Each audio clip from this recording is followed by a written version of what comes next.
Thank you. So how many of you would like to have a lot more money in your lives? No, I said a lot more money in your lives. And how many would like to have a lot more happiness in your lives? And how many can stand a heck of a lot more of both in your lives? You've come to the right place. My name is Harv Eker. Welcome to the Millionaire Mind, the secret psychology of wealth. The first thing I want to do is I want to acknowledge you for being here. There's a saying that says 80% of success is just what? Who can tell me? Showing up. So since I can't reach you all, I need you to do me a little favor. Simply reach around, pat both your neighbors on the back and go, congratulations for being here.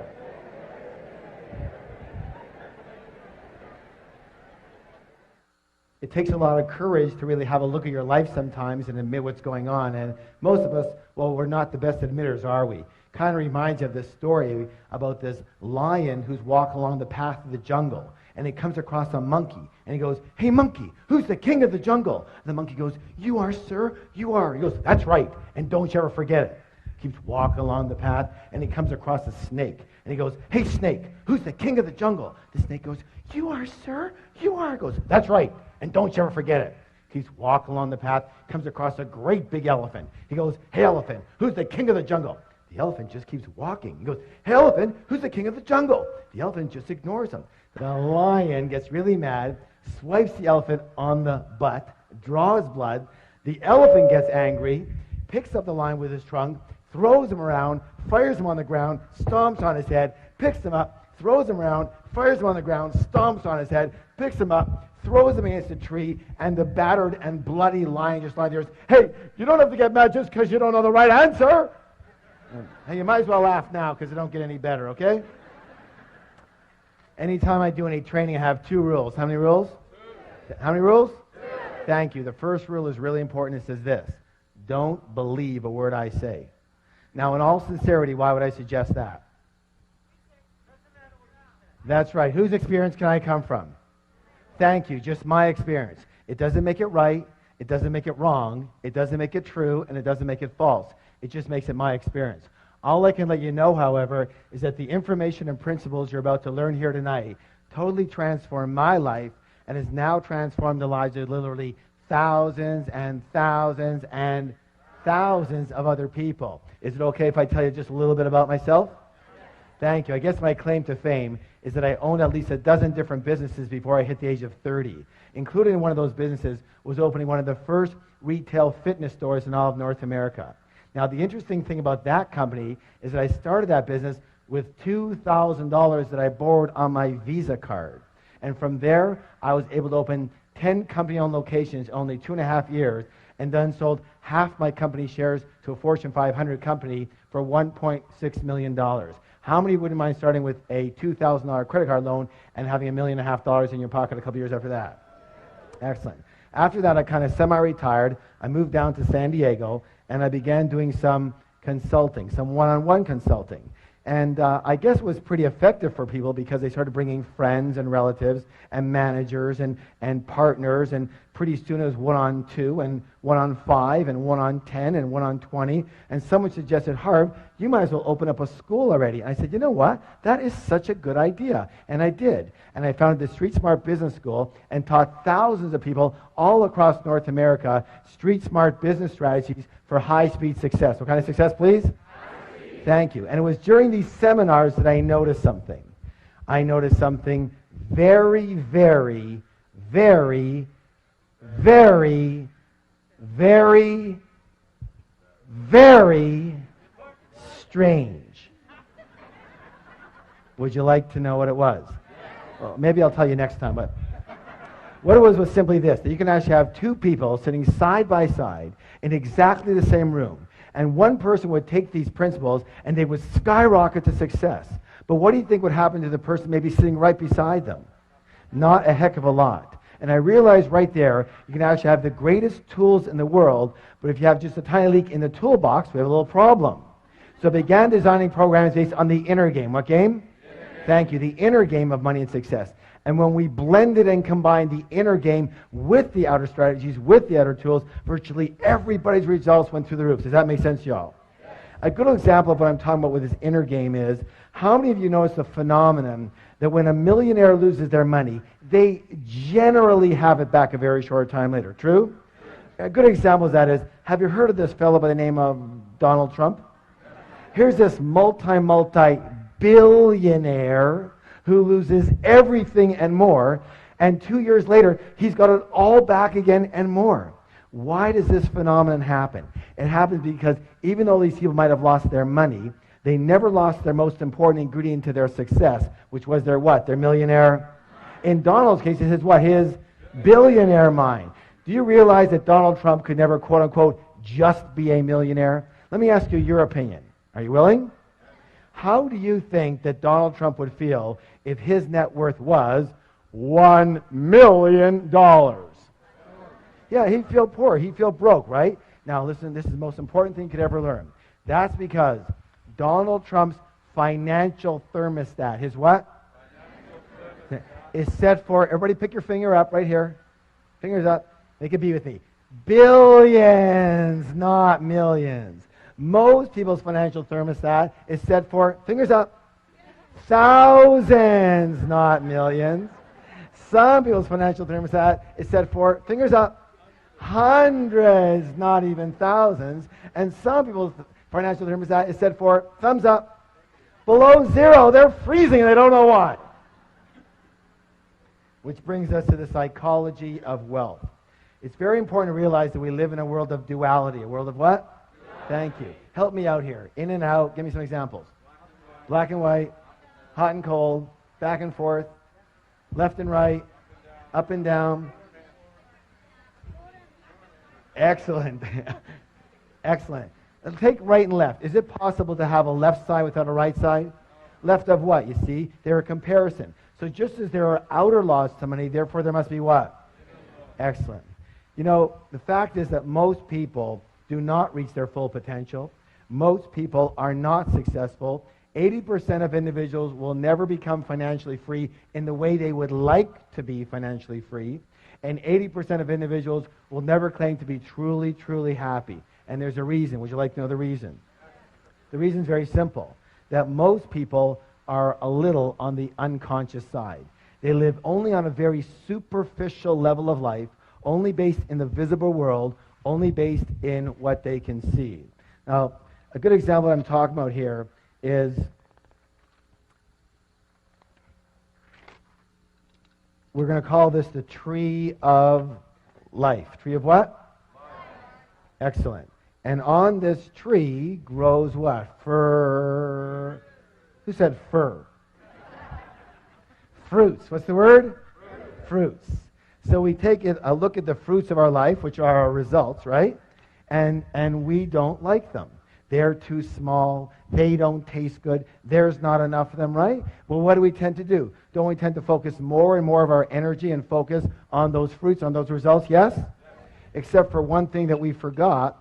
What is it that created those particular fruits? It's what? It's those roots that create those fruits. It's what's under the ground that creates what's above the ground. It's what's invisible that creates what's visible. True or true? Is that sometimes or all the time? Let me ask you a question. Is this the way it is in nature or not? Yes. Are you a part of nature? Yes. Then it may be the case that it might be the same with us, yes? Yes. All right, very good. So, the most important thing that I think people need to realize that they just don't seem to get taught anywhere is that we don't live in only one realm alone. We live in at least 4 different worlds at once. We live in the mental world. What world? The mental world. We live in the emotional world. What world? We live in the spiritual world. What world? And absolutely we live in the physical material world. And what most people never get is that your physical material world, your results, what actually happens to you is nothing more than a printout of the other 3 areas. These are the fruits, but these are the roots that cause those fruits. This is your result, but these are your causes. Does that make sense? Yes? This is what's above the ground, but this is what's below the ground. This is what's visible, but this is what's invisible that causes what's visible. So, it boils down to this, that money in the real world, the real stuff, money, the physical reality, is nothing more than a result. It's a what? Result. Money is a result. Wealth is a result. Health is a result. Illness is a result. Your weight is a...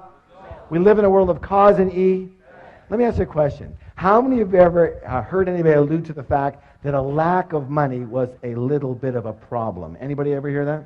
Let me say this right now. A lack of money is never, ever, ever, ever, ever a problem. It's never a problem. A lack of money is merely a symptom. What's the word? Of what's going on underneath. Lack of money is just the result. What is the root cause? Meaning that the only way to permanently, what's the word, please? Permanently change your outer world is to first change your what? You know what? We're going to give that some energy by doing a declaration together. Who can tell what a declaration is? A statement that we make what? Out loud. Thank you. And, you know, why does that work? And let me just put it this. I'm not going to get into the whole situation around it, but everything is one thing. Everything is energy. What is it? Energy. What is it? Energy. Everything is energy. And all energy travels in what? Frequencies and vibrations. So when we make a statement out loud, we are sending a vibration, A, into the universe, and B, if we put our hand on our heart, on our chest, we feel the vibration of that specific statement throughout the cells of our body. Yes or yes? You know, I know for a lot of you, you're thinking, oh my God, is this ever hokey? But the way I figure is this. I'd rather be really hokey and really rich than really cool and really broke. How about you? All right, please stand up. Let's have some fun. Let's have some fun with it. Good job. Now, here's what I want you to do. Put your hand on your chest, on your heart. Sir, your chest, not her chest. Come on, let's go. And simply repeat after me. My inner world creates my outer world. My inner world creates my outer world. Again. My inner world creates my outer world. One more time, twice as loud. My inner world creates my outer world. Now, turn to somebody, look them in the eye, give them a high five and say, you have a millionaire mind. I wanted to share with you what's something called the process of manifestation. The process of what? All right, help me out here. Your thoughts, lead to your feelings, which lead to your excellent. One more time, all together. Your thoughts lead to feelings, lead to. I'm very well known for making the following statement, and the statement is even on the very back of the book that we've been talking about. And it says this. It says, give me 5 minutes with anyone, and I can predict your financial future for the rest of your life. How? Very simply. In a short conversation, I can identify what's called your money blueprint. Money what? Blueprint. Thank you. Each of us has a personal money blueprint already ingrained in our subconscious mind. And my friends, it is this blueprint, more than anything and everything else all combined, that will determine your financial life. You can know everything about business. You can know everything about marketing, about negotiations. You can be the best salesperson. You can be the best at your job. You can know everything about finances. You can know everything about stocks. You can know everything and every strategy about real estate. But if your money blueprint isn't preset for a high level of success, you will never, and I repeat, never amass a large amount of money. And if by chance you do, you will either quickly or slowly lose it. It's very simple. It boils down to that. And the good news is you can actually change your blueprint. Good? So let's talk about the blueprint so you understand it. How is your blueprint formed? The blueprint is formed specifically based on the information. The what? Thank you. The information or programming you received in the past, especially as a young child. Who are some of the primary sources of this information? Parents. Good. Who else? Teachers. Yes, religious leaders. Good. Good. Friends, grandparents. Good.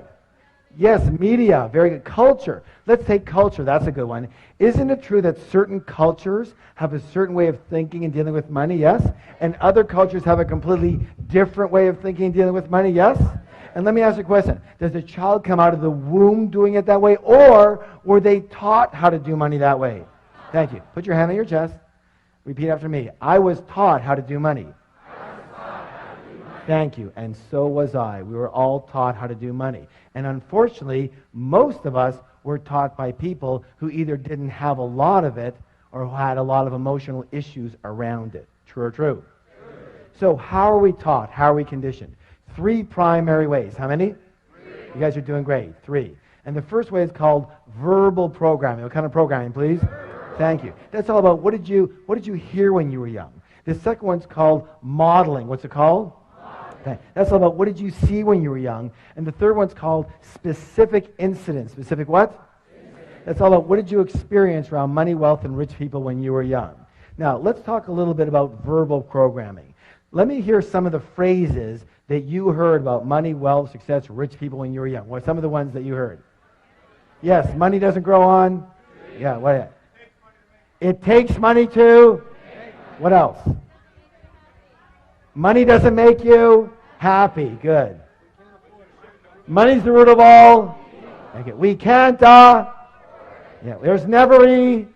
Rich people are greedy, criminals, crooks. Wonderful. That's perfect. That's perfect. Yeah. You can't take it with you, right? Spoken like a true spender. All right. Do you want to hear my father's favorite? Anytime I asked him for anything, he'd growl at me and go, "Hey, what am I, made of money?" I used to joke around with him. I go, "I wish. I'll take an arm, a leg. I'll take a baby finger, Dad." He never laughed once. Never once. Let me say this. All, what's the word? All. Each and every statement you heard when you were young, every one of those is lodged in your subconscious mind and part of the blueprint that is running your financial life. Let's talk about the next one, modeling. Here's an interesting one. What were your parents or guardians like in the arena of money when you were growing up? Did one or both of them manage money well, or did they mismanage money? Were they spenders or were they savers? Were they shrewd investors or were they non-investors? Did money come fairly easily in your household, or was it always a struggle? Let me ask you this. Was money a source of joy in your home too? Or was it a source of bitter arguments? Why are we talking about this? Because there's a saying that says this: monkey see monkey, and humans aren't far behind. So generally, we will tend to be exactly like, identical to one or a combination of both of our parents in the arena of money. Unless we're exactly the opposite. Why would someone be the opposite? That's right. It just depends on how angry you were at them or at the situation. You said, "I will never live like this again." Got it? The third way is called specific incidents. Specific what? Specific incidents. Now, the best way to talk about that is with my own life and my own wife. Her name is Rochelle, and when she was 8 years old, she would hear the clanging of the ice cream truck coming down the street, and she would run to her mom and ask her mom for a quarter, and her mom would say, "Sorry, dear, I don't have any money. Go ask Dad. Dad's got all the money." She'd run on over to Dad. She'd go get her quarter. She'd go get her ice cream. She was a happy camper.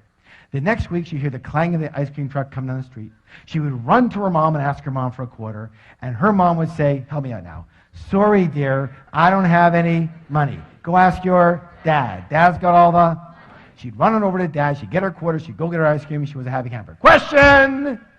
What did my wife learn about money? Yeah, first of all, that men have all the money. So when we first got married, what do you think she expected of moi? I'll tell you what, it wasn't quarters anymore. Somehow she graduated. What'd she learn about women and money? That's right, that women don't have money. Mom, the deity, didn't have any money, doesn't have money. Therefore, the way of being for a good woman to be is not to have any what?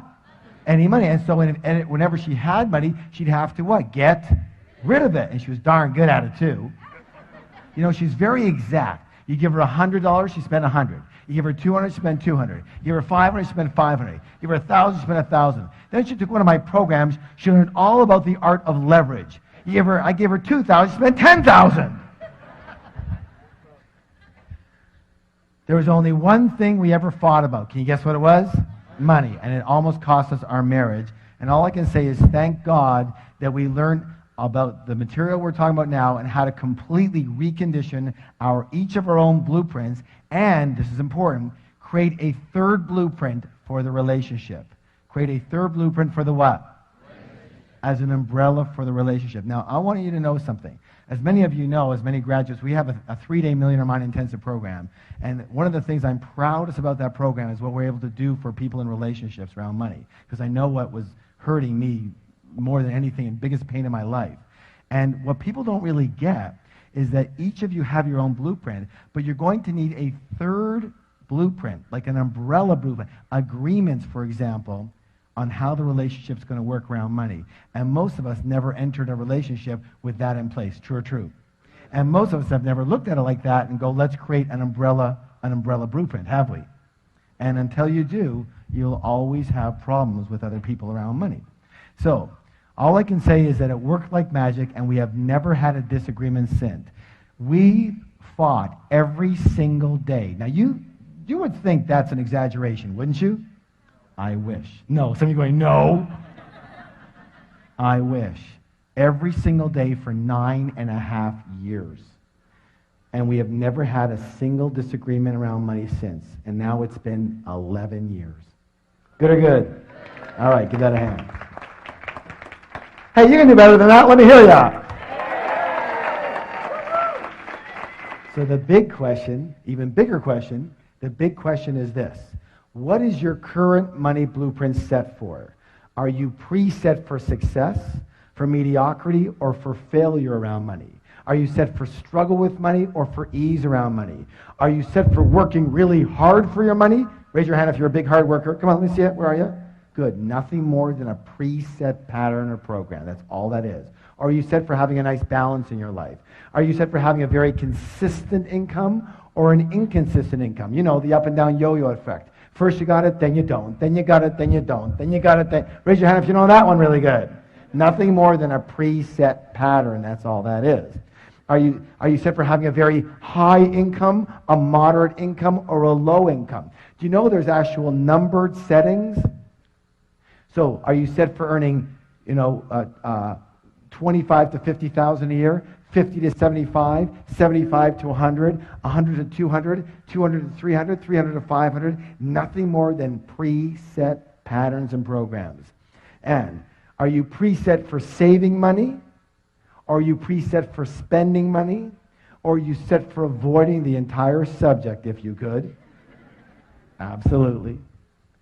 Are you set for managing money well or for mismanaging money? For picking winning investments or picking losers? For trusting people with money or distrusting people with money? How can you tell what you're set for? Well, one of the easiest ways is what? Look at the fruits. That will tell you what the roots are set for. Let me give you an example of what I'm talking about. If the temperature in the room is 72 degrees, chances are really good the thermostat is set for how much, guys? 72. Now, here's where it gets really interesting.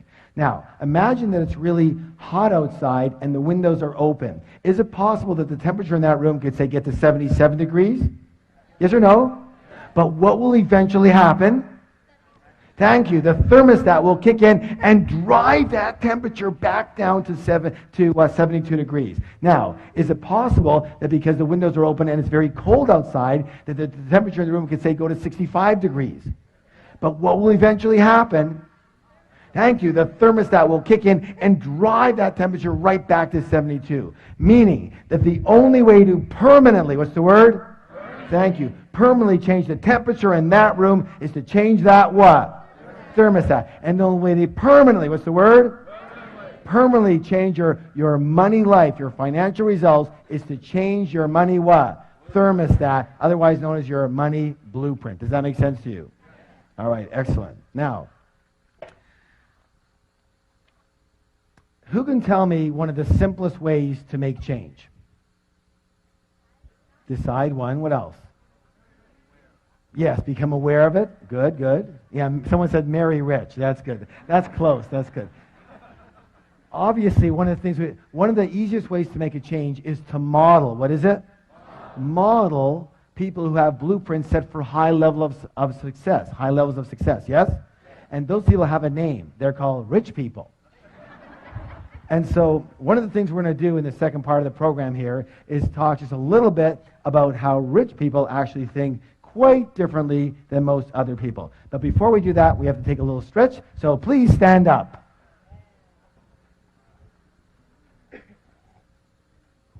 All right. Raising your arms nice and high. I want to hear a big, big groan. Let me hear you. Oh, good job. And this way. Oh, louder. And the other way. Oh, and backwards. Oh, and forward. Oh.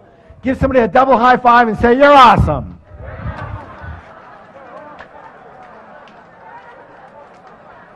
And have a seat. Have a seat. All right, let's get into some of these things that are lots of fun. So, the first way that rich people think quite differently than most poor and middle class people, and when I say poor and middle class, I mean the mentality more than necessarily the result. Of course, it depends on that, yes? All right, so let's go this one. Rich people believe what? I create, one more time, twice as loud. I create my life. And most poor and middle class people, what do they believe? Life happens to me. Life happens to me. If you want to create real wealth, it is imperative to believe that you are at the steering wheel of your life. You have to believe that you are the one who creates your success. You are the one who creating your mediocrity, and you are the one creating any financial struggle. Consciously or unconsciously is still you. But instead of taking full responsibility for what happens to them in their life, most people, well, they play the role of the what? The victim. Now, you can always tell a victim because they leave 3 indelible clues. And we're going to go over these right now. But before we do, I want you to realize that I do fully understand that what we're about to talk about here has nothing to do with anyone in this particular room. But just in case you know someone who should have been here, make sure you bring them next time. Yes? All right. So the first thing they do is what?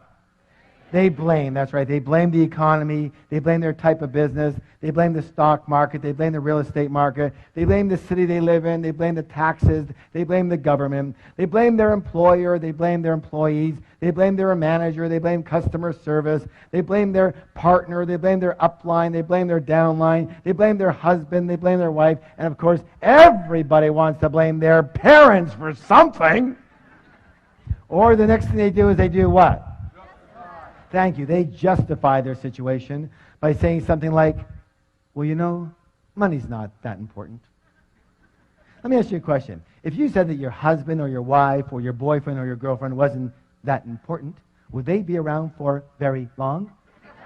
I don't think so, and neither would what? You know, neither would money. And people come up to me in my major seminars all the time, and they'll walk up and they'll say something like that. They'll say, well, you know, Harv, money's not that important. And I'll go, you're broke, aren't you? And they'll go, well, right now I'm a little short. No, not right now, always. You've always been broke, yes or yes. And they go, of course they're broke. Of course they're broke. If you didn't think having a motorcycle was important, would you buy one? Would you have one? Of course not. If you don't think having a pet parrot is important, would you buy one? Would you have one? Of course not. If you don't think money's important, would you have any? Of course not. You know, you can actually dazzle your friends with this information. The next time your friend comes up to you and says something lame like that, here's what I want you to do. I want you to roll your eyes up into here and look up into the heavens and put your hands up here on your forehead and go, you're broke. And they're going to go, how did you know? And you're going to go, what else do you want to know? That'll be $50, please, and you'll have a whole new business. Of course they're broke. Let me just say this for the record. Anybody who says money is not important doesn't have any. True or true? All right, now, the third one here is absolutely imperative. What's it say, please? Complain. Let me say this right now. Complaining is the absolute worst possible thing you could do for your health or your wealth. The worst. Why? Well, one of our other programs is called the Wizard Training. What kind of training? And that's all about how do you manifest what you want with elegance and joy versus a lot of struggle. And the way to do that is using universal principles. And so you can be in alignment with the laws of nature instead of fighting against them. Does that make sense? All right. And one of those principles I'm sure you heard of, and it says this. I want you to repeat it. It says, what I focus on expands. Let me hear you. What I focus on expands. One more time. What I focus on expands. Tell somebody else, please. Excellent. Now, here it is. Let me ask you a question. When you are complaining, what are you focusing on? What's right with your life or what's wrong with your life? And since what you focus on expands, what are you now going to get more of? What's right with your life or what's wrong with your life? Absolutely, you're going to get more of what's wrong with your life. When you are complaining, you are actually attracting crap into your life. When you are complaining, you turn into this big, giant crap magnet. And have you ever heard that complainers, they usually say the same thing. Say, well, of course I complain. Look how crappy my life is. And now you know better, so you can say, no, it's because you complain that your life is so crappy. Shut up and don't stand near me. So I'm going to give you some homework. Are you willing? An action plan. Now, here's what I want you to do. For 7 days, how long? No complaining. Not out here and not in here. And when you can do that for 7 days, I promise miracles will occur for you. And it's got to be a whole 7 days. Why? Because you still might have some, residual crap coming to you from before, right? Because crap doesn't travel at the speed of light, It travels at the speed of crap, and it's really slow. So it has to be a whole 7 days. Are you willing? All right, good job. Now, here's the thing you have to understand. Here's the secret. Are you ready for the secret? No, you're not ready. Are you ready for the secret? All right. Lean forward. Hands on your ears. Let's see them.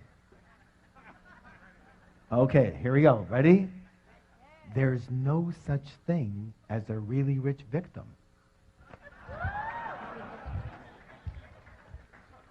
Yet being a victim definitely has its rewards, doesn't it? What's the big reward people get out of being a victim? That's right, they get attention. Is attention important to most people? It's the most important thing to most people. Why? Because when we were infants, we made a mistake, and a big one. Almost all of us. And what we did is we equated attention with love for the purposes of survival. But they're not the same at all. Does that make any sense? And because of that mistake, most of us really don't even know about true love. We know about what's called ego love, meaning we love another person for what they do for us versus who they are, having nothing to do with us. And worse than that, we love ourselves for what we do for us. In other words, when we're good, we love ourselves. And when we're bad, we don't love ourselves. True or true? Okay? And that's the biggest problem we have with most people today. And let me say this again, that at the 3-day Millionaire Mind Intensive, and I know a lot of you have been there, one of the blessings we have is this ability to be able to disconnect those two so that you truly love another person for who they are, which means you can truly love yourself for who you are and accept yourself the way you are right this moment. Good or good? Good. And that's another blessing that we have. And so, as I said, there's no such thing as a really rich victim. So in order to stay a victim and get their attention, these people make darn sure they never get what? Rich. So here's a choice. You have a choice. You can be a victim or you can be rich, but you can't be both. You have to choose. And let me say this right now, and I hate to be so graphic about it, but we came here to learn, yes? Yes. All right. So everybody go like this with your finger. Put it over here. Watch. Every time you blame or justify or complain, you are slitting your financial throat and your happiness throat as well. And people, well, if they want to be around you, there's something wrong with them too.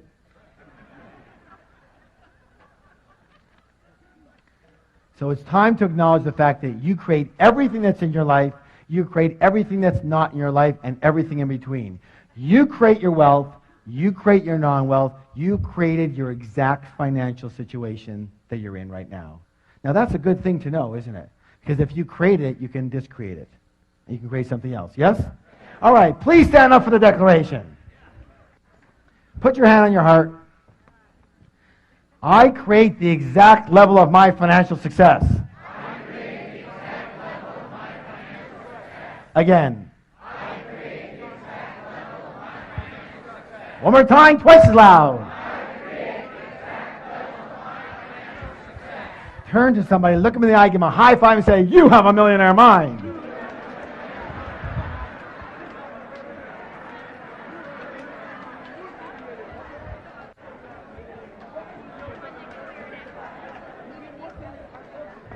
And have a seat. Good job.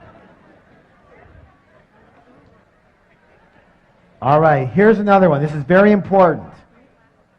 Now, what do we do when something's very important that's coming up? We do a drum roll. Ready? Let's hear it. Let me hear it.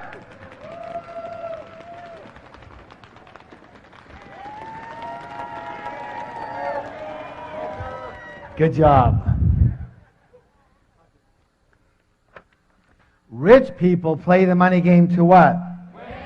And most poor and old class people play what? Not to lose. Not to lose. Oh my goodness. Most people actually play the money game on defense versus offense. Let me ask you your opinion here. Again, in sports or any game you play strictly on defense, tell me, what are your chances of actually winning that game? How many people say pretty slim and none? And what are your chances of winning the game big? Impossible. True? And that's the way most people play the money game on defense versus offense. You know, their primary concern for a lot of people is survival and security. You know, so what is your goal? What's your objective? What's your true intention? For a lot of people, their primary intention is to have enough to pay the bills. I just want enough to pay the bills. On time would be a miracle. Or I just want to get by. Or I just want to earn a decent living. And due to the power of intention, that's exactly what you're going to get, and not a dime more. Some people know this quite well, yes? Or you have middle class people, and middle class people, what's their big intention? They just want to be what? Comfortable. You know, it's so important to them, we're going to write it 2 times. So there's comfortable, and then there's this word. What's this word? And we all know comfortable leads to rich, yes? Yes? Yeah, and that's not my experience. Let me say this right now, just for the record, in my experience. Comfortable and rich are planets apart. Planets apart. What you need to do and who you have to be comfortable is a whole different world than who you have to be and what you have to do to get rich. Is that clear at all? Is that really clear? I hope you get it. Because I would say that's one of the number one issues with most people sitting in the room right now. Your goal is to be comfortable. Let me say this right now. If your goal is to be comfortable, you will never get rich. Never! On the other hand, if your goal is to get rich, you're going to end up mighty comfortable. So here's the thought. If you shoot for the stars, you're at least going to hit the moon. Most people don't even shoot for the ceiling in their house, and they wonder what the problem is. All right, here's what I want you to do. Another action. Are you willing to take the actions? All right, practice. Practice makes permanent. So, tonight when you get home, tomorrow morning, I want you, either yourself or with your team, to create a strategy. Create a what? Strategy. To help 10 times the number of people you're helping right now. Whatever business you're in, whatever job situation you're in, I want you to help 10 times as many people. Who can tell me why? Exactly, because that's how you get paid. One of the things we do in our programs is we have certain definitions. And the definition we use of a business person or even in a job is, listen closely, a person who solves problems for people at a profit or for pay. Say that with me. A person who solves problems for people for profit or for pay. Good or good? Good. So what's your job? It's to what? Solve problems. And you get paid accordingly. Meaning that if you go out there to make money, what do? But if you go out there to solve problems, and if you go out there to solve 10 times the problems you're solving now, there's a good chance you're going to get how much more money? 10 times. Does that make sense? Because that's what delivering value is all about. It's about solving. Let me put it this way. If you're not solving a problem, I guarantee you're not getting paid. People say, oh, Harv, how do I make more money? Wrong question. The better question is, how do I help more people? How do I help 10 times the people? And that's going to take a little strategy. And for a lot of you, it's going to take a little more leverage, a little more systemizing, a little more being based on results versus time. Does that make any sense? Yes or yes? All right, good job. So, please stand up for the declaration. Good exercise, yes. Hands on your heart. My goal is to become a multi-millionaire and more. Let me hear you. Again. Again. And nothing less will do. Let's make a high five and say, you have a millionaire mind. Question.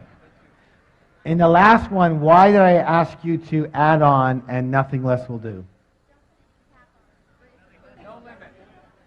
Listen closely. This could be the most important words you hear all night. Are you ready? What you settle for is what you get. Let me say it again. What you settle for is what you get. If you look at your life right now, the results of your life is exactly what you've settled for. You understand what I'm saying?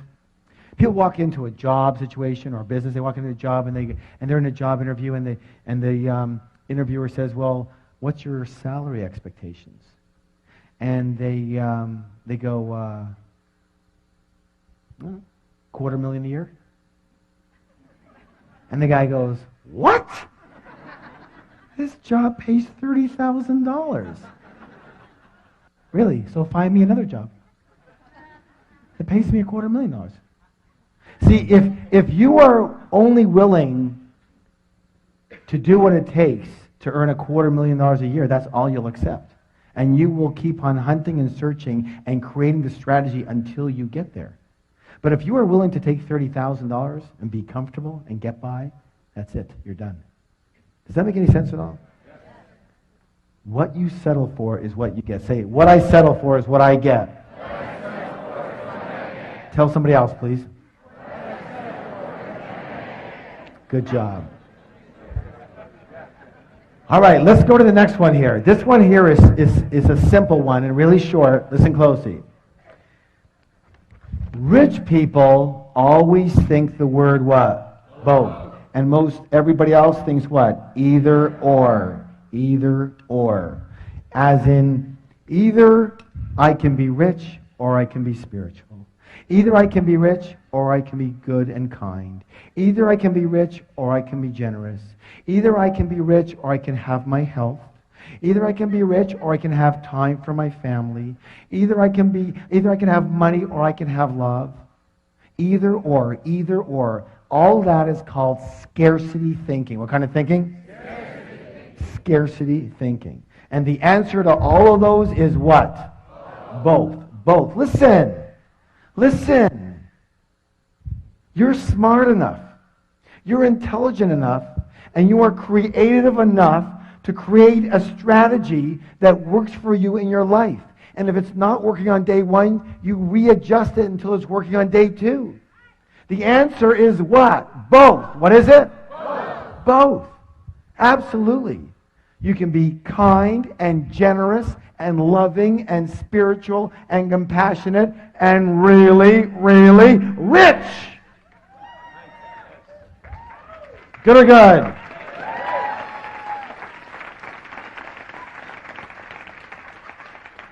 Let me ask you a question. How many of you ever heard the saying, you can't have your cake and eat it too? This is for my money. That is the absolute stupidest saying I've ever heard in my whole life. The all-time dumbest, the hall of shame, all right? You know, in my book, Secrets to the Millionaire Mind, I talk about this a little bit. And we give a lot of what's called wealth principles in the book. I want to read you this one. Rich people believe you can have your cake and eat it too. Middle-class people believe cake is too rich, so I'll only have a little piece. Poor people don't believe they deserve cake, so they order a donut, focus on the whole, and wonder why they have nothing. Stand up for the declaration, please.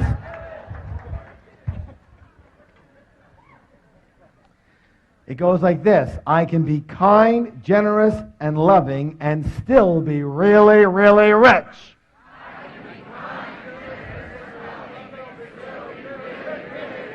Again, I can be kind, generous, and loving and still be really, really rich. One more time. I can be kind, generous, and loving and still be really, really rich. Just a high five and say, you have a millionaire mind.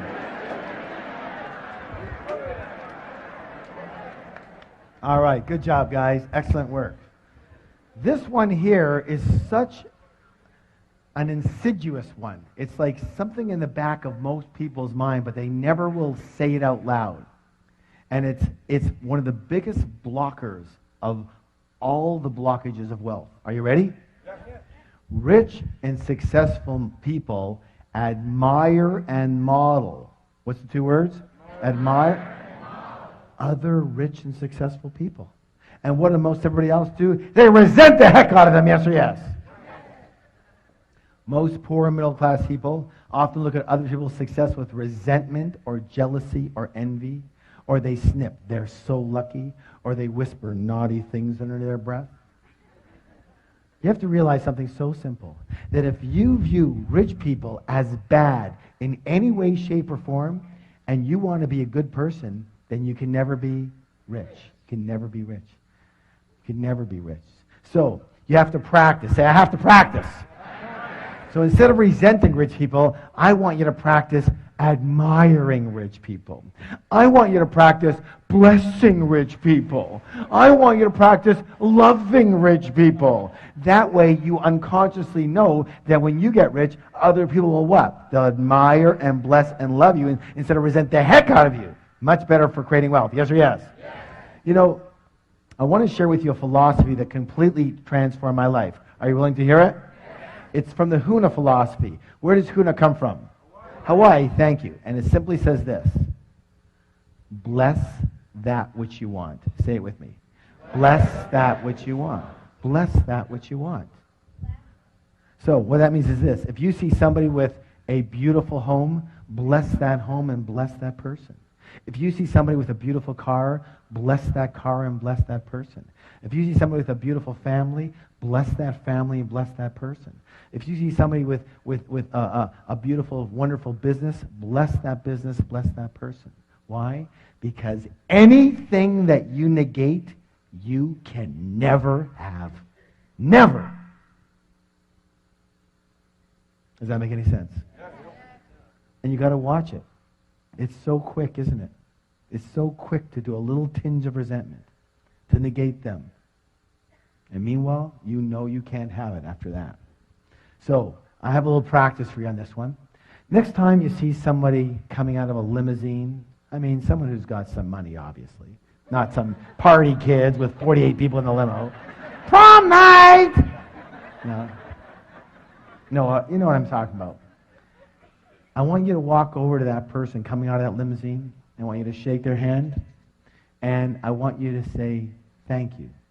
Thank you for being an excellent role model for me for creating success. Thank you for being such an excellent role model for success. Are you willing? All right. Please stand up for the declaration. Hands on your heart. I admire rich people. I bless rich people. I love rich people. I study rich people. And I'm going to be one of those rich people too. Turn to somebody, give them a high five and say, you have a millionaire mind. You know, we're talking a lot about rich people, getting rich, being rich. And some people come up to me all the time, they go, Harv, what's with the rich thing? Like, why, are you so into that? And I said, look, I've been called a financial evangelist. And I take that as a compliment. Why? Because someone's got to be a proponent for it. Do you understand what I'm saying? Amen, right. So, but let's talk about it because it's more than just money. So let's talk about why be rich. Number one, lifestyle. What's the word? Hey, obviously that's the most obvious one for the wonderful lifestyle it can afford you and your family. It's a nicer way to live, yes or yes? Yes. But number 2 is contribution. What is it? Contribution. Here's my thoughts. It says this. My feeling is this, that if you have the wherewithal to be rich, it's your duty, it's your obligation to do so. Why? So that you can help people who simply do not have that wherewithal. Does that make sense to you all? Because, and I'll say this, that if you're in this room, you probably have the wherewithal. Especially you self-selected yourself to be here. If you're hearing this message, you selected yourself to be that. You understand? And here's where I came up with that, like very specifically, a good example. A while ago, I was reading in the newspaper about a woman in Africa, Tanzania to be exact, and she has a goiter problem. Do y'all know what a goiter problem? It's like when they have the big, thick neck, right? And it's a thyroid problem. And you know that problem can be completely alleviated with a 10-minute surgery, 10-minute operation, and it's gone. In Tanzania, they have a decent medical system, but it's a pay-for-play deal. In other words, you pay for your doctor or your hospitalization or whatever. This woman with this goiter problem and it costs, by the way, $31 for this 10-minute operation. She has been saving for just over 5 years. 5 years, and she has $22. Twice a week she doesn't eat. She has a newborn child who's going to be another mouth to feed, so she's feeling that it's going to take her another 5 years to get the other $9. So you would think, for goodness sake, someone just send her the stupid $9. Problem. There are millions, what's the word? Millions. Of people in this situation. Millions. Not one, not two, not 10, not 10,000, and not hundreds of thousands. Millions in this situation. So how can you help them better? By being broke or being rich enough to be able to do something about it? Do you understand what I'm saying? And I get this all the time. I get people saying, well, you know, what about the environment? What about this? And what about they're taking all the oil and they're killing all the forest and all that? They. Yes, some of them are. You want to save the environment? Get rich, buy a few million acres and save it.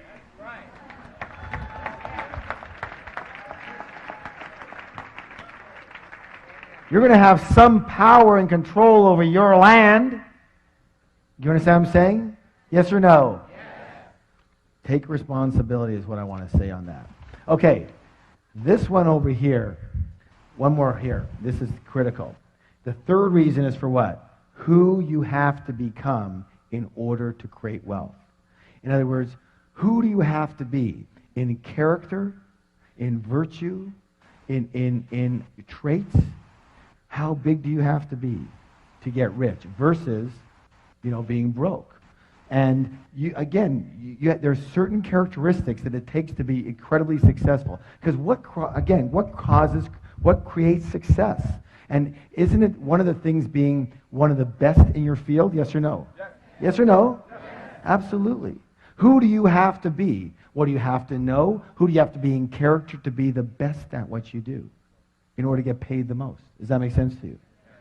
So who do you have to become? It's a learning process. And that brings us to the next way that rich people actually think quite differently and are quite different than most other. Rich people are what? Bigger than their problems. What is it? Bigger than their problems. And most other people are what? Smaller than their problems. Smaller. And the secret, guys, I want you to hear something right now. If you will just understand and take action on this one right here, I promise you, mano a mano, heart to heart, your life will just skyrocket. It will go to a whole other level, and you'll see why in a moment. Are you ready? Yes. Listen closely. The secret to success, my friends, is not to try and avoid or get rid of your problems. The secret to success is to grow yourself so you are bigger than any problem. We got the size of you, and we got the size of your problem. And let's do a little scale here. So here we are. Here's you and here's your problem. And we are dealing with, say, a level 5 problems. But you happen to be a level 2 person. Question, is that a big problem or a little problem? That's a big problem, right? But let's say you grow yourself to, say, be a level 8 person. Same problem. Big problem, little problem. Little problem. Now let's say you work with us and you grow yourself to be, say, a level 10 person. Big problem, little problem. No problem. It doesn't even exist in the realm of your mind as a problem. You don't see it as a problem. It's just something to take care of, yes or no? Yes. Let's test this out. How many of you have ever been in a conversation with somebody who's talking about their problem and you go to them and you go, I don't see the problem here. Raise your hand if you ever had that happen. Everyone's had that happen. Everyone. Because at that point in time, they are smaller than their problem. So it's not about the size of the problem, it's about the size of you. There's always going to be problems, yes or yes? There's so many times in this business, and I'm sure in your business, but when you get to a higher and higher level, you know, the responsibilities become greater. The amount of money invested becomes more. We have 140 employees. You know, there are staff people. There's, you know, huge overheads and lots and lots of what? Quote unquote problems. And my wife says to me all the time, Harv, why did you choose such a hard business? And I go, it's not about the business. It's about me. Because if I can't handle the problems here, you think I can handle the problems there? Because problems are going to be with you all the time. True or true? And running away from them or playing small because you don't want any problems? That's crazy. Let's face it. We're going to have quote-unquote problems. But the size of those quote-unquote problems will depend on the size of us, not the problem. Raise your hand if you've ever felt like, I don't want to get into the big leagues because there's so many problems there. I just want to have a nice, simple life. Raise your hand. Be honest. Come on. More than half of you in here. How's it working so far?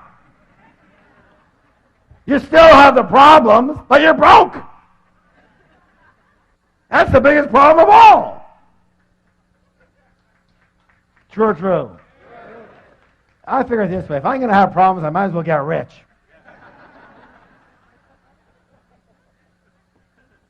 All right.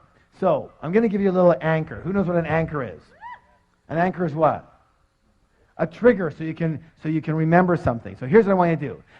From now on, every time you look at something you perceive as a major problem in your life, here's what I want you to do. Are you ready? I want you to do this. Mini me, mini me, mini me, mini me. So you can remind yourself that if that's a big problem, you must be very small right now.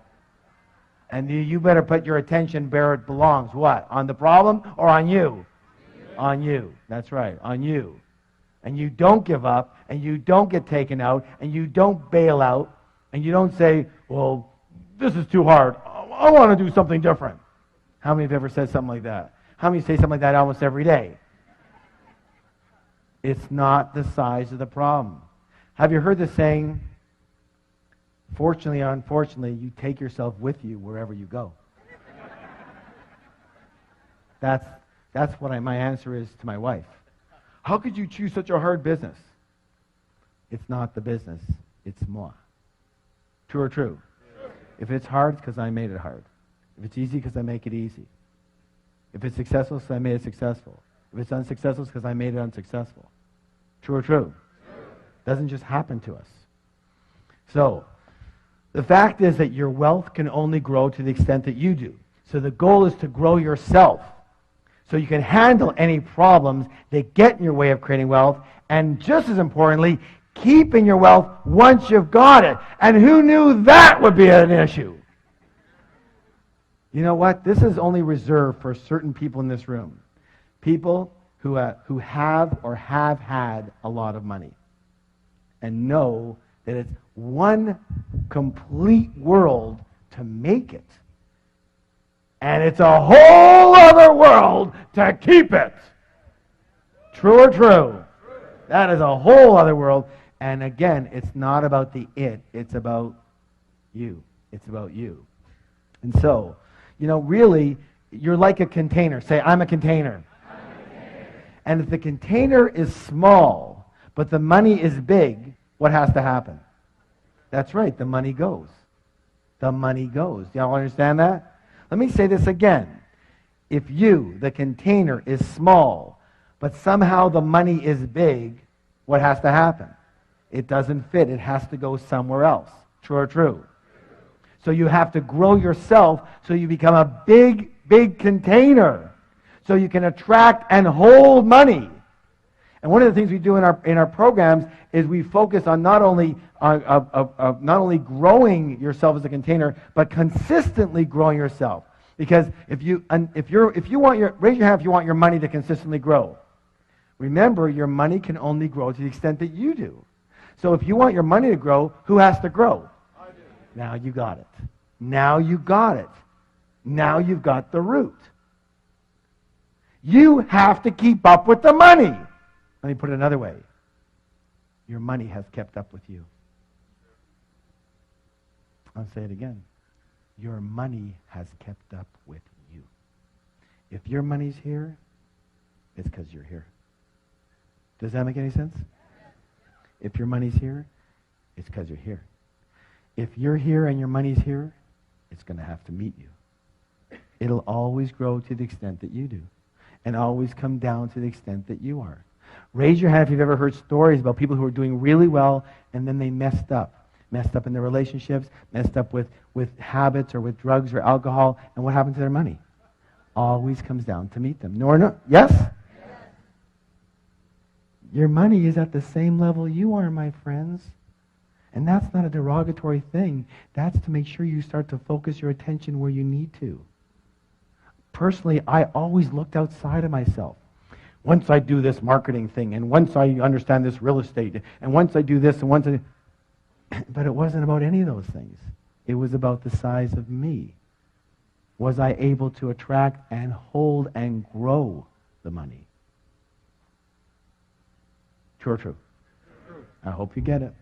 Now, so, like I said, you must grow yourself to be a big container so you can attract and hold big wealth.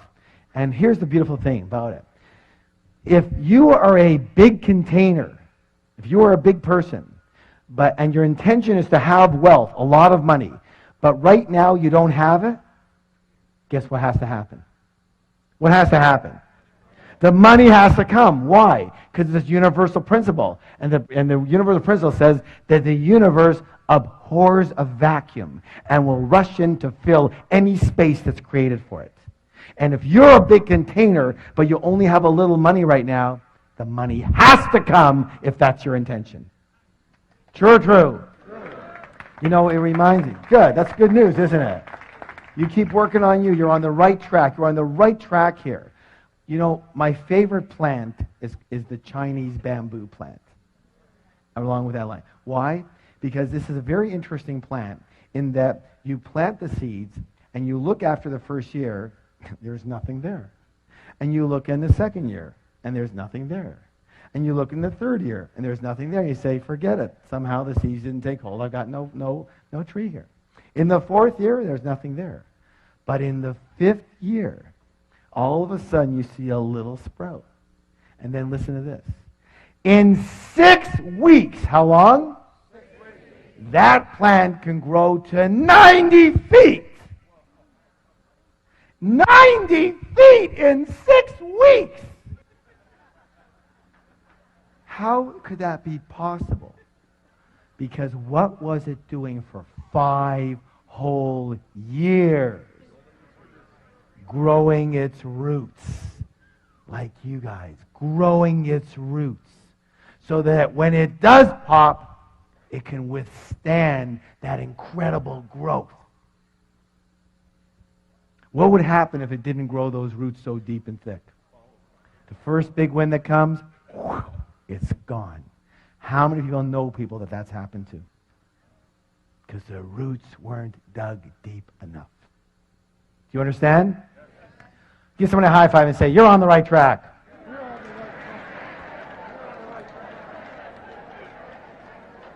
That's why it's so imperative that you keep learning and growing. Learning and what? Growing. Because listen closely. This is very important. Because if you're not growing, you're automatically what? Dying. I'm saying it again. If you're not growing, you're what? Dying. If you're not sure that's a scientific fact. I'm not a scientist, but ask any scientist and any person who's involved in physics. Raise your hand if you have a plant or flower at home. If your plant's not growing, what's it doing? It's dying. Any living organism, same with us. And that's why I have a message for all you guys and all you gals who are a little, say, semi-retired or retired or a little older and going, there's nothing left to do.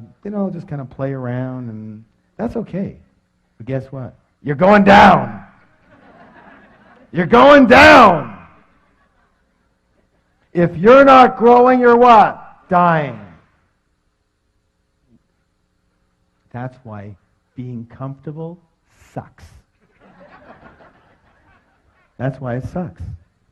Because you can't stay comfortable. You can't stay stagnant. You're either going up or down. It's a dynamic universe. Yes or yes? Yes. So forget comfortable. You keep on growing. Well, I don't want to kill myself. What does that mean? I don't want to kill myself. What do you think? To grow, you have to kill yourself? No, being comfortable and stagnant, that kills you.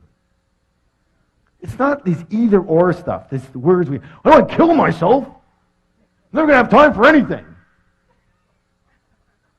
Well, why don't you create time for things you want to do and create time for business and create time for your family?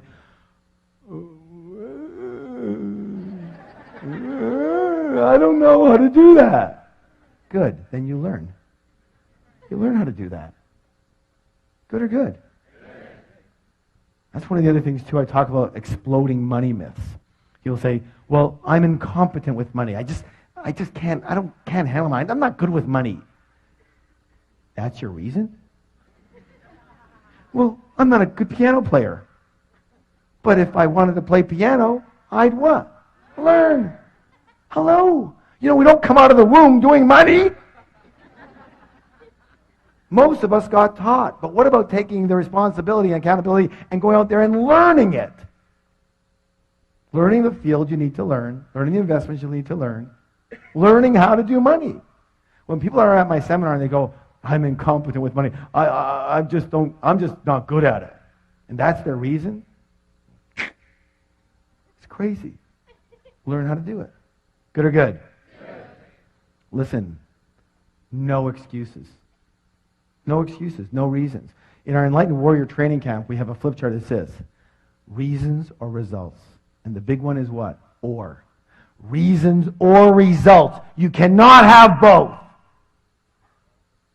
If you have a reason, you know you didn't get the result. True or true?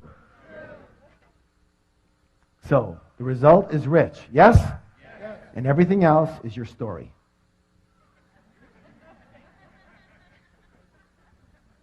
It's just not the right time now. Thanks for sharing. That's great. You're broke. All right. Please stand up for the declaration. Hands on your heart. I am bigger than any problem. I can handle any problem. Nothing will stop me from creating wealth. Turn to somebody in my high five and say, you have a millionaire mind. All right, this one is really, really important. Recall the process of manifestation. Say it with me. Your thoughts lead to your feelings, lead to actions, lead to results. Which one is the highlighted one? Action. How many people agree to succeed in the real world, you have to take what? Let's see if that's true. Why is that? Thoughts and feelings, are they part of the inner world or part of the outer world? Inner world, thank you. Results, part of the inner world or part of the outer world? Outer world. And therefore, action becomes the what? The bridge between the inner world and the outer world. Do you understand? So, you can think all you want about wealth and success. You can meditate. Listen, I've meditated for 25 years. but I've never been meditating there and had a bag of money drop on my head. I'm one of these unfortunate souls that actually has to do something in the real world to get any of the stuff. A lot of people are very kind and generous and wonderful, well-intentioned people. They just don't do anything. Or they don't do anything at a high enough level or take enough massive action to get anything done.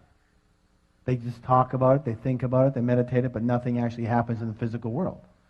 And if you want physical money, you'll need to transfer into the physical realm from the mental, emotional, spiritual sides. And the way to transfer from those three invisible to the visible, from under the ground to above the ground, into the physical realm is through the process of action. True or true? That's why action is absolutely critical.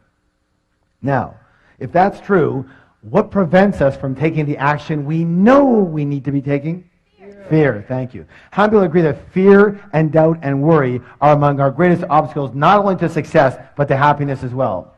Excellent. And therefore, one of the biggest differences between rich people and most other people is that rich people are willing to do this. What's it say? One of the other programs we teach is called the Enlightened Warrior Training. And it says that the true warrior can tame the cobra of fear. What's the key word? Tame. It doesn't say kill the cobra. It doesn't say get rid of the cobra. It doesn't say run away from the cobra. It says what? Tame the cobra of fear. Let me say this right now. My friends, listen closely. Listen closely. Are you listening? Yes. It is not necessary to try and get rid of fear in order to succeed. Rich and successful people have fear. Rich and successful people have doubts. Rich and successful people have worries. They just don't let those feelings stop them and take them out. Unsuccessful people have exactly the same feelings, but they let those feelings stop them, paralyze them into thinking, oh my God, what will happen? And they're done. True or true? True. A lot of people believe that rich people don't have fear. That's ridiculous. Ridiculous. So, how many people agree we're creatures of habit? Yes? And therefore the secret is to practice. What's the word? Practice acting in spite of fear. Practice acting in spite of doubt. Practice acting in spite of worry. Practice acting in spite of inconvenience. Inconvenience. If your life is about convenience, you'll never be rich. Let me say this right now. It's not always convenient to do what it takes to get rich. And practice acting in spite of discomfort. It's the same thing, as I said earlier. I'm going to challenge you right now, as I do with all of my students. Are you willing? Are you willing? Yes. I want you to find uncomfortable situations and move into them. I want you to look for uncomfortable situations and get involved in them. And when something becomes uncomfortable for you, that's when you go into it. You understand that? Why? Because, let me ask you a question. We talked about it earlier. When you're comfortable, you're in what zone? You're in your what? Your comfort zone. And in your comfort zone, are you growing or dying? You're going down. So you've got to get uncomfortable. Until you're uncomfortable, you're not growing. Are you willing? So the only time you're growing is when you're uncomfortable. Say, the only time I'm growing is when I'm uncomfortable. Pat someone in the back and go, you're growing, man, you're growing. You can always tell rich people, you can always tell middle class people, you can almost always tell broke people by the actions they're willing to take and not take. How much comfort or convenience runs their life. You know, one of the things we talk about is that at the end of our programs, usually we talk about the 3-day Millionaire Mind Intensive. And very often someone will stand up and say something like, they'll say, well, you know, it's not being held in the city that we're in right now, and I'd have to take a flight and fly for 4 hours and, get a hotel and this and that, and it's just so inconvenient. And I have 2 words. You're broke. You're broke. You have to be broke. If a 4-hour drive or a 4-hour flight or a 4-day flight is going to stop you from doing whatever it takes you have to do to succeed, then what else will stop you? Here's the easy answer. Anything. Anything will stop you. Why? Because you are a person that will be stopped. Now, you choose. Either you are a person that will be stopped, or you are a person that will not be stopped. One or the other. And here's the thing. You have to train yourself to not be stopped. It's a practice. You have to train yourself to not be stopped. Because it's easy to be stopped. And most of us were unstoppable at one point, and then day 2 of our lives happened. And we got taught. We got what? To stop. For our safety. Supposedly. But we generalized it to everything. True or true? Look, you can throw my philosophy right out, but here's my philosophy. If it isn't going to kill you physically, do it.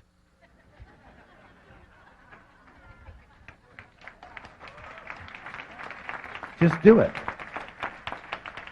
One of the things I've been noticing lately with a lot of the rich people I've been dealing with, very rich people, is they're willing to take a shot. It's amazing.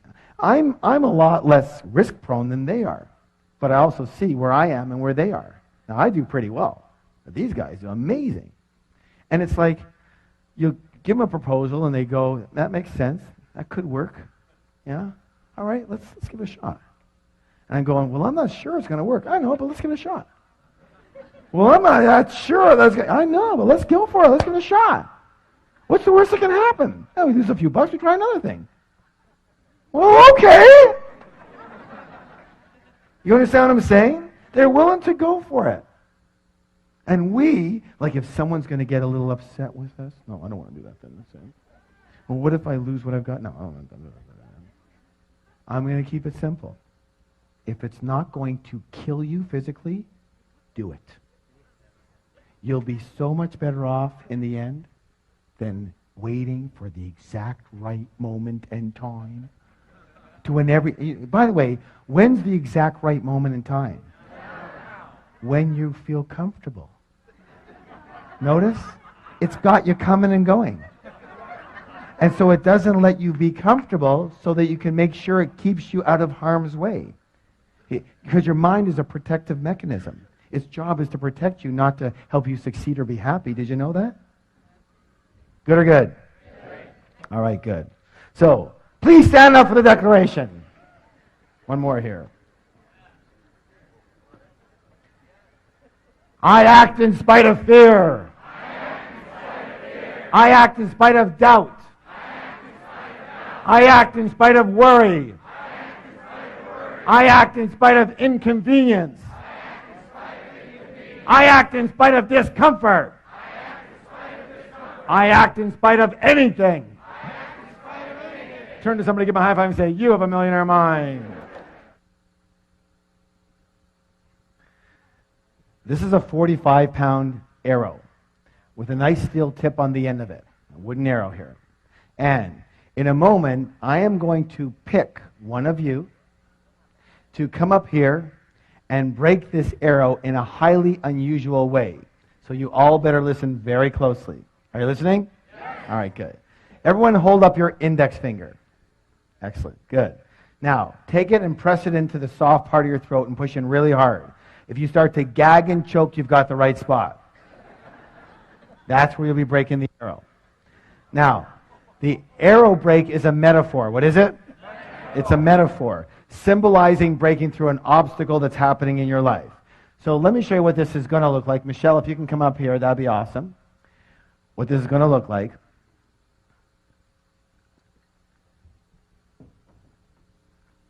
Just hold on to that for a second here. All right.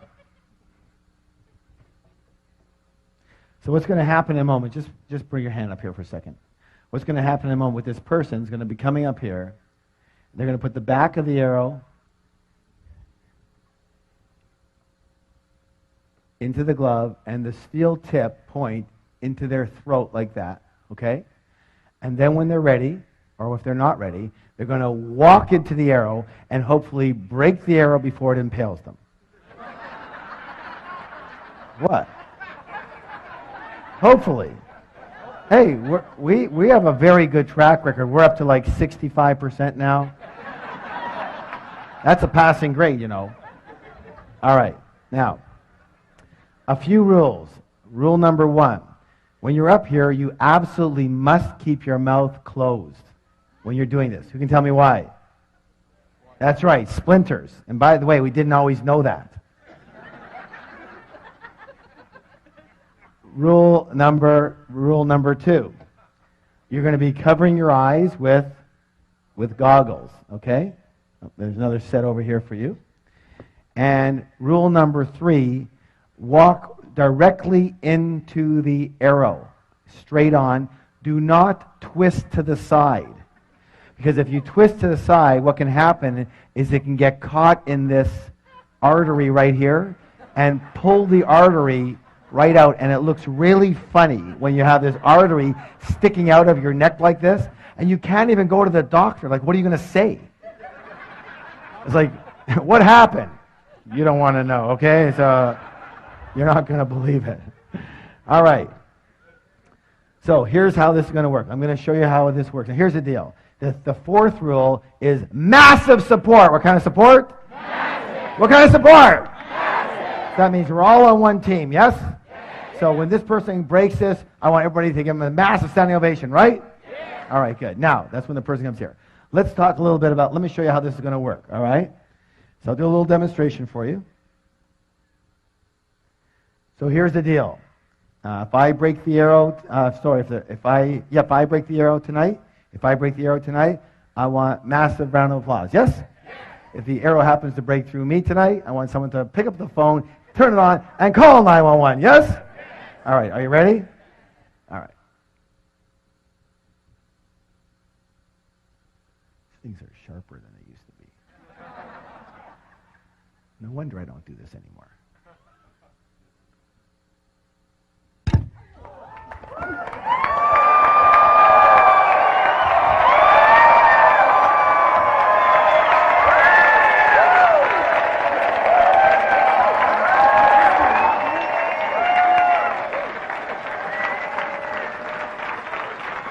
Thank you.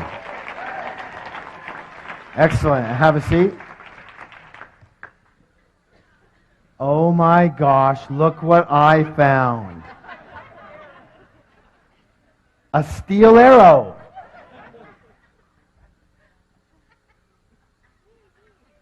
This one's like so nervous she's scratching herself. I like the people who throw their pencils down to look for them so that I can't see them. Who's never done anything like this, but has something, hold on, as I said, this is a metaphor. A metaphor means it's something that you are trying to break through tonight. Never done anything, would be scared to death to do this. Would be totally scared. Doesn't look too scared to me. Are you? Okay, come on up here. Give a round of applause. Okay. What's your name? Nicole, okay? Yeah, the first thing we have to do, Nicole, is take care of some legal work. Here you go. Here you go. So you're going to sign a release form. Seriously? Yeah, seriously. Are you kidding me? So print your name over here. It basically says that we accept no responsibility for your death or injury. Okay. And the date today is what? Okay.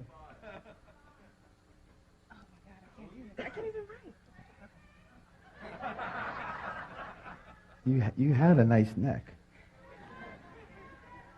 And just sign your name over here. And are you here with somebody? Yes. Okay, so your mom is here, okay. And she let you come up here? She doesn't know? Yeah. Put your phone number there. And again, unfortunately now, because of some recent situations, you have to put an emergency contact here.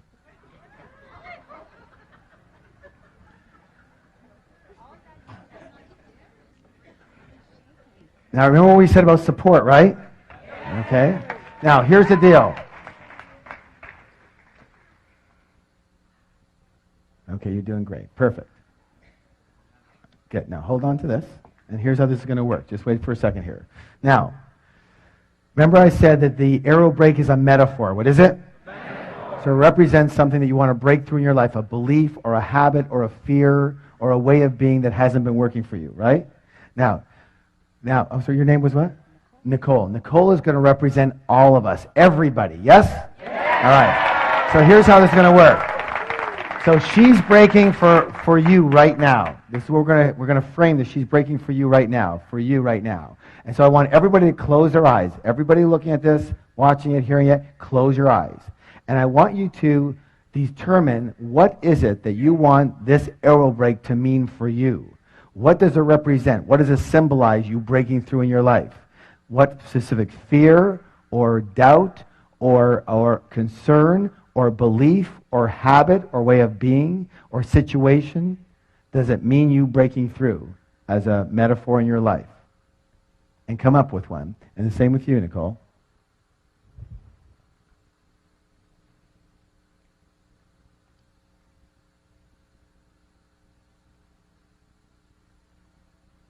Okay. Please open your eyes. And let's hear from Nicole. What was it here for you? Just limiting beliefs about being. So limited, be as specific as possible. What is it specifically?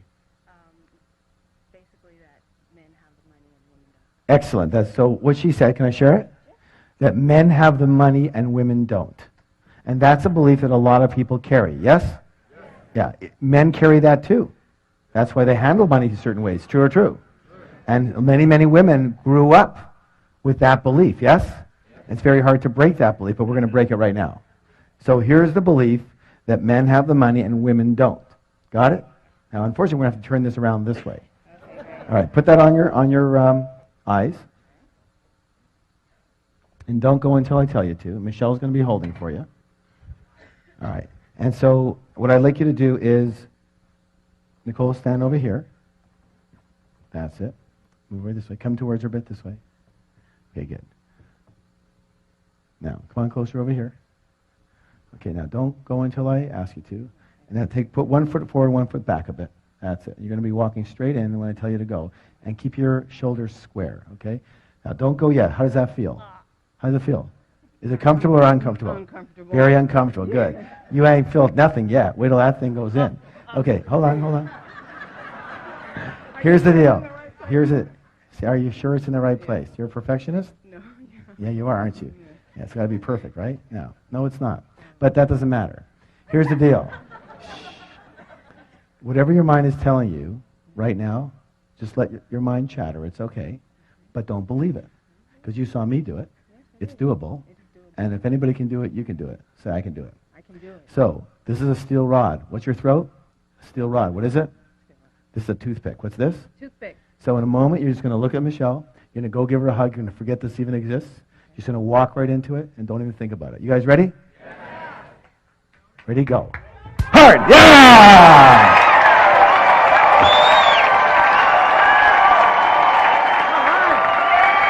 Yeah, girl. Hold those up. Hold those up. Hold it up.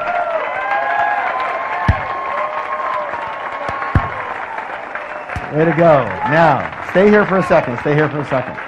Like that. Now, okay, go ahead. Now, question. Was that harder or easier than you thought it was going to be? Yeah, the actual act was easier than what she thought it was going to be. Yes? All right. Give her a round of applause. Thank you so much.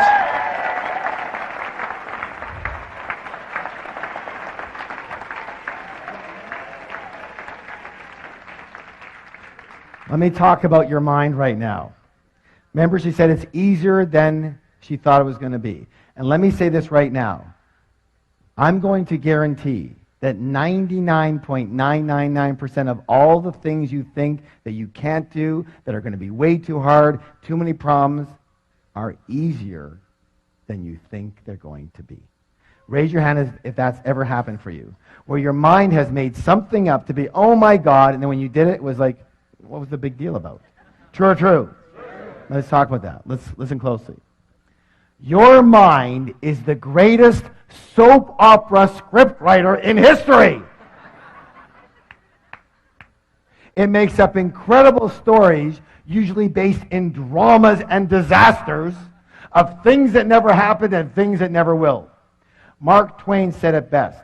He said, I've had thousands and thousands of problems in my life, most of which never actually happened. It's very important. One of the most important things you can ever understand, is that you are not your mind. Say, I'm not my mind. You are much bigger and greater than just your mind. Your mind is a part of you like your hand is a part of you. Your hand isn't you, but it's a part of you. You wouldn't introduce yourself as your hand, would you? Hi, I'm my hand. What if you had a hand that was much like your mind? It was scattered all over the place. It was constantly beating you up. And it never shut up. Yada, yada, yada, yada, yada, yada, yada. In the car, yada, yada, yada, yada. In the shower, yada, yada, yada, yada, yada, yada. What would you do if you had a hand like that? Cut it off. No. But it's a very powerful thing. What would you do with it? That's right. You learn to want to control it. You learn to train it. You learn to manage it. True or true? And that's the critical piece. Training and managing your own mind is the most important skill a human being could ever own. Do you understand this? I'm saying it again. Training and managing your own mind, that voice that you so believe, is the most important skill you could possibly own. For with that skill, you truly will be successful. And you truly can be happy. Do you understand this? Because I'm going to say this right now, and a lot of them are going to shoot me for it. But there's only one thing that can stop you. The voice. Not yourself. The voice. The voice. That you've bought into that that's who you are. That voice is not you. It's simply a part of you. That it's the protective mechanism part of you. Its job is to protect you. It's like the sentry on a ship. It's not there to be the social coordinator, the success coordinator, the happiness coordinator. That's not its job. Your mind is a survival mechanism. And its primary purpose is to protect you, which means to keep you where you are. It's like an overworried mother. It's doing its job way too well, but we buy into it. What would your life be like if you had an overworried mother constantly ragging on you? No, no, no, no, no. What would your life be like? You would be so contracted and small, you'd never do anything. True or true? True. Yet to an extent, we're all like that. We're listening. We're buying the voice of protection when there's no need to do it. That voice is not who you are. You are much bigger than that. When Nicole came up here, she was shaking. She couldn't even, that's what what was her mind telling her? Oh, what did I get myself into? Why did I do this? You're so stupid, Nicole. Why do you? Well, maybe she didn't say quite that, but something like that. And then she's doing it, and we're pushing it, and she goes, oh my God, like this is way harder than I thought. And her mind goes, blah, blah, blah, blah, blah, blah, and then she goes, boop, no problem. And isn't that the way it is? Yes or yes? So, let me say this right now. In my book, Secrets of the Millionaire Mind, the final wealth file, number 17, says this.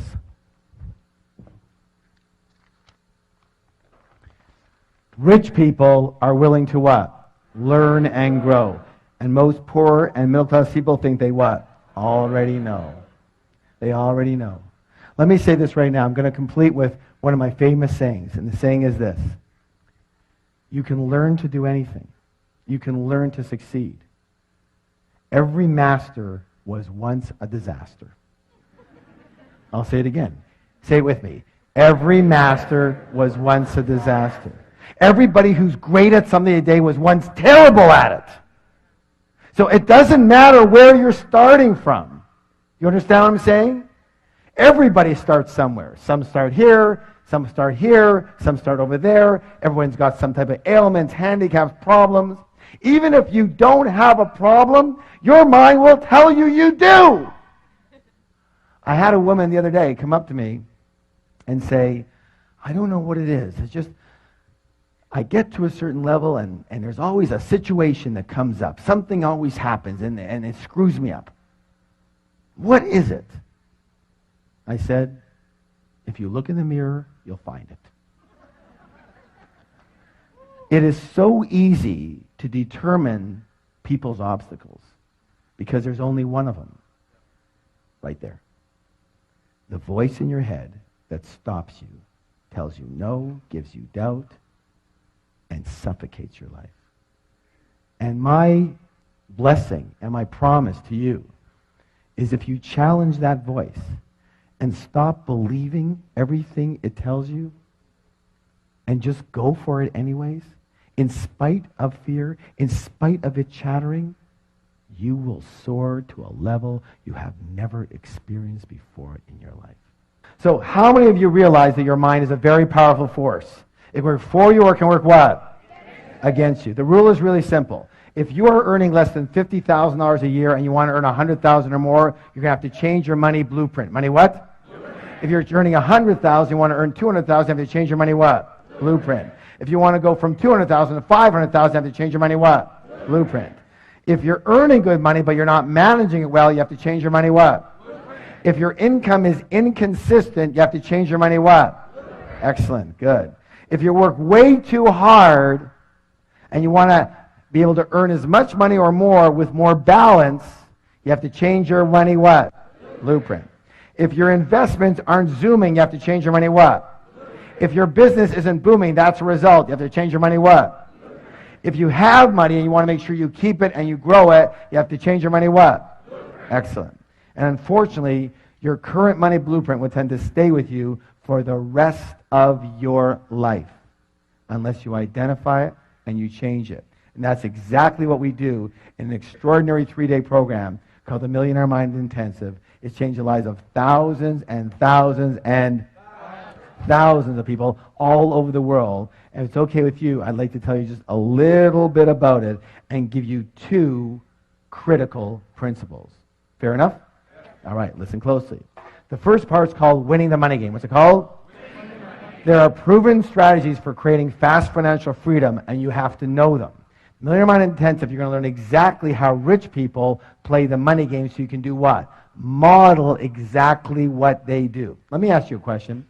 If you had a parent, let's say a father, for example, that when you grew up, your parents were extremely rich. But not only were they rich financially, they were rich emotionally, spiritually, they were kind and loving, and they taught you the ropes of how to do money. How many of you think you could be doing a lot better right now? Exactly. Exactly. And that's what you're going to be able to do. Rich people have a very specific way of playing the money game, and you're going to learn to do exactly what they do. And this includes learning how to create massive amounts of passive income. Raise your hand if you believe passive income is important. Someone tell me why. What's the word? Freedom. Thank you. Freedom. What's the word? Without passive income, you can never be what? Free. Now, here's where it gets interesting. This is why almost all the other trainers out there send their students to us.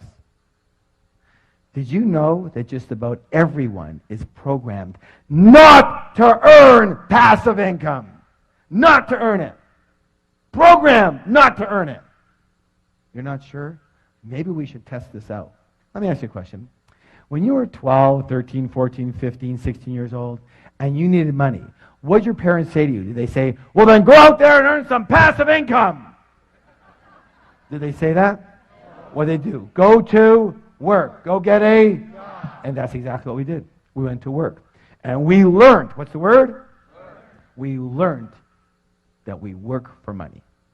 We learned to have money, you must what? Raise your hand if you were taught that. Everybody was taught that. Yeah, and hard too, for a lot of you. But money comes from work, yes or no? And so that's the dendrite. That's the neurological pathway. That's the path of least resistance in your brain. And it's unnatural and completely unfamiliar and discomfortable for your brain to know passive income. It doesn't work for it. And so what happens is either people don't start in that arena, or if they do start, they get a little ways and then they sabotage themselves to go right back to 72 degrees. What the thermostat is set for, which is working for money. Do you understand that? Let me say this right now. At the Millionaire Mind Intensive, when you walk out of there, you will be reconditioned so that passive income is your path of least resistance. It will be the primary way that you prefer, believe, and act in accordance with creating money. Good or good? Good. It'll be a natural thing for you. Good? Good. Now, let me say this also.